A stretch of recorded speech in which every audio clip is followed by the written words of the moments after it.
wise man once said, ramen is trendy, but Saimin is life. Today on The Way Ramen, I'm finally taking a crack in making my own version of the true soul food of Hawaii, Saimin.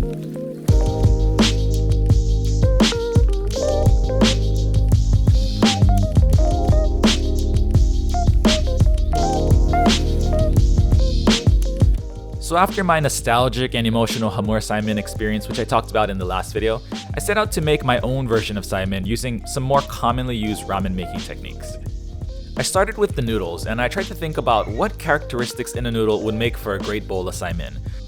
Saimin broth is usually a lighter dashi-based stock with no aroma oil, so the noodles need to be able to either suck up the soup and take on its flavor, or just taste good on their own. I once tasted a raw, uncooked Saimin noodle from Hamura's, and I noticed that it was a lot saltier than the regular ramen noodles that I make, so I decided to go heavier on the salt with 2% of the weight of flour. My ideal Saimin noodle is also a little chewy, so I went with the majority sodium carbonate for the kansui mix, and I experimented with 1% tapioca flour, though I later learned in the Way of Ramen Discord server that adding 1% tapioca flour is basically like adding 0% tapioca flour, so I still need to experiment and play with this a little bit more. A lot of Saimin noodle recipes that I see call for a lot of eggs, but I'm not sure if that's what I wanted to go for, as eggs are kind of hydrophobic and it seemed counterintuitive to what I wanted to do, but I could be wrong, so please let me know in the comments. I'm still learning just like everyone who's watching this video here. But anyways, here are the ratios for this noodle. If you're wondering what all of this means, you can check out my beginner ramen noodle video, which explains pretty much everything. I'll link it up in the description or in the top corner right here. But anyways, these noodles turned out pretty great for what I wanted, and they worked really well with the soup that I made, but I think there's potential for them to become even better with some tweaking, so I'll still need to work on that a little bit. So for the tare for this bowl, I just went back and revisited the simple shiitake recipe that I have on this channel. It's very simple, just 450 milliliters of water, 70 grams of sea salt, 25 milliliters of mirin, 25 milliliters of usukuchi shoyu, 7.5 milliliters of rice wine vinegar, and 5 grams of caster sugar. I left out the fermented crystallized umami extract this time, but if you want to, you can add it back in, just 2.5 grams of that. Moving on to the broth for my bowl of Saimin, I was thinking I'll do a double soup, animal soup stock made with chicken and pork, and then cut that with a shrimp heavy dashi. So here I'm just gonna pre-boil some of the bones, 5 minutes for the pork bones and 1 minute for the chicken bones and the chicken feet. I'm using the same pot, just skimming off the scum between bones. The reason why we do the pre-boil is just to remove a little bit of the scum and the funk before we add these bones to the real stock pot to make the real stock. I get a lot of comments on the videos on how chicken feet are so gross, and yeah, they're pretty gross, but the reason that you add them is to add gelatin to your soup, which gives your soup better body and mouthfeel. They're a cheap ingredient and they add a lot to the soup, but just be sure to cut off the toenails before you add them in. Anyways, I filled my big stock pot with about 4 liters of water, and I got that heated up and then added my bones. I had about 800 grams of pork bones, which went in first, followed by 800 grams of chicken backs, and then 400 grams of chicken feet at the top. Then I just let this simmer and reduce for 6 hours. After about 30 minutes, I skimmed off any scum that came out of the bones and then just kept this at a bare simmer. The idea of temperature control when making chintans is super important because any kind of rolling boil will emulsify the fat and the gelatin into the soup, making it cloudy. So keep it like this as much as possible for as long as possible. For the aromatics, I wanted to keep things really simple. I was thinking back to what early plantation workers in Hawaii might have had access to, so I just settled on green onions, some garlic, and some ginger. I added them to the soup at about 3 hours in, and then just let this steep at a bare simmer for the remaining 3 hours. Forgot the ginger the first time, so I just added it in when I remembered.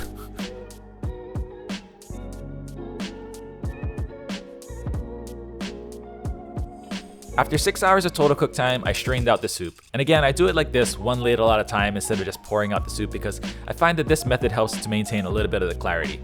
The soup looked good, it had a lot of body, which is great because I was planning to cut this with the dashi stock.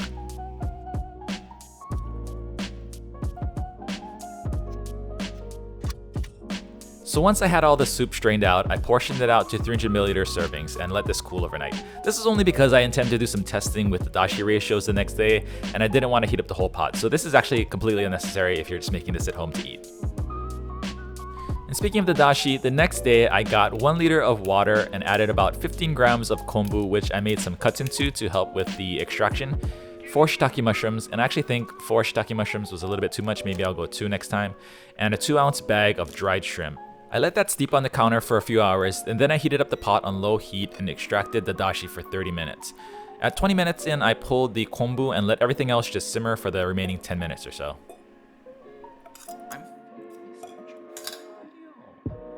I strained out the dashi and then I got some of the chicken and pork stock heated up as well.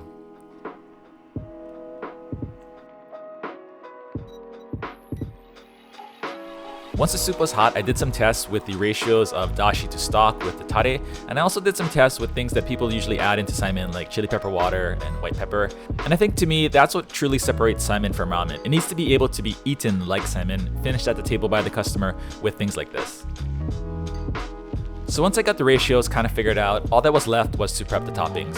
I used some mustard cabbage that my dad had growing in his garden, which is a pretty popular topping for saimin, some green onions, and some kombu and some spam that I cut into batons. The red Chinese chashu is a pretty common topping for saimin as well, but I actually prefer spam, or actually even better, luncheon meat for saimin for some reason. There aren't any really hard rules when it comes to saimin toppings. Pretty much everybody just does what they want to do. But for me personally, I think a really big SPT for saimin is you cut up the toppings really tiny, and then the toppings themselves become part of the flavor of each bite of saimin. And if you look at a lot of popular saimin shops around, you'll often find these really tiny pieces of toppings, and I think that's the reason why. Anyways, I blanched the mustard cabbage and I shocked it in cold water, and pretty much that's it. Those are my toppings that I'm using for my bowl of saimin. Simple and humble, like I feel saimin should be. So for my final soup, I settled on a 50-50 ratio of dashi to stock, got that into a pot and then heated it up. To me, the 50-50 ratio tasted pretty saimini, but 75-25 in either direction I think would be pretty good too. Anyways, here are my noodles. After resting for a day or two, I dropped them into boiling water and then cooked them for 2 minutes. And while the noodles were cooking, I added 10 milliliters of the shiitake to a bowl and then added the hot soup. I gave it a taste and I felt it needed more salinity, so I added 10 more milliliters of tare for 20 milliliters in total for 400 milliliters of soup, and I thought it was a really good balance. After 2 minutes of cooking, I strained the noodles and then added them into the bowl. I gave them just a swishy swish because no noodle folds for saimin, and then I topped it with my toppings. I was trying to emulate a real bowl of saimin here and trying to prevent myself from getting too fancy with the plating. Most saimin made at home is just loaded with toppings and stuff, so I wanted to kind of keep that feel, at least a little bit. But anyways, that was my twist, my take on the Hawaiian Saimin. Simple, humble food for the people, created 100 years ago by immigrant sugar plantation workers who had left everything behind in search for a better life in Hawaii.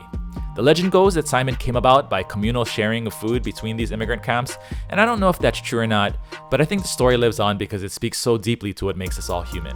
These people, separated by language barriers in a strange new world, came together through food. And I know many people outside of Hawaii have heard of lokomokos, spam musubis, pokeballs, or if in Japan, pancakes for some reason. I don't know why Japanese people think pancakes are Hawaiian, but saimin is the quintessential soul food of the people of Hawaii. The appreciation of saimin is what truly separates locals who are born and raised here from people who just live here. It's a common culinary thread that ties us all together, and the memories of eating saimin with the people that we love is the true flavor of saimin. And I get it as a former saimin hater that our humble saimin here in Hawaii will never be able to stand up flavor-wise to the best executed ramens around the world.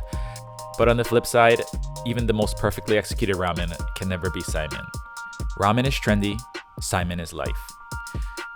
So if you want to give saimin a try and experience it for yourself, I think to capture the true essence of what it is, you really need to finish it on the table, kind of like pho. White pepper is always a great place to start to get that authentic saimin flavor, but the other two popular ways of finishing it is with Hawaiian chili pepper water, which is my favorite way, by the way. I think it's just a Kauai thing. I'll link up a recipe that I found on YouTube in the description below. The other popular way is you finish it with shoyu and hot mustard that's prepped on the side, and then you add it with each bite. I'll link up a video to someone showing how to do that in the description below as well. Anyways, that's it for this one. Thank you guys all so much for watching and for all the support, and I'll see you all in the next video. Peace.